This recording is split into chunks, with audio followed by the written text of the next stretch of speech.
จากเฮือนเหมือนนกที่จากคอน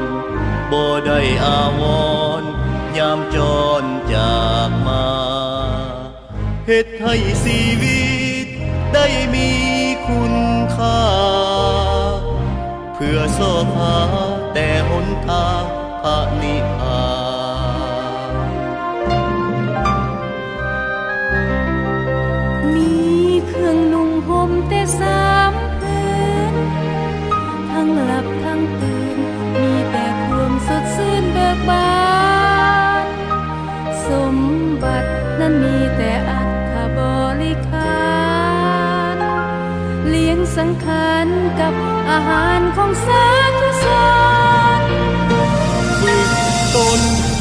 อดทนบำเพ็ญตบะพร้อมกันทาวิปัสสนาทั่วแห่งโหนหากธรรมวินัย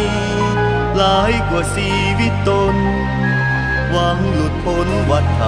สนามา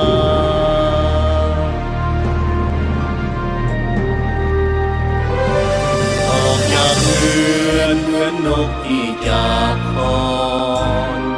บ่ได้อาวรณ์ยามจรจากมาเฮ็ดให้ชีวิตได้มีคุณค่าเพื่อสอบหา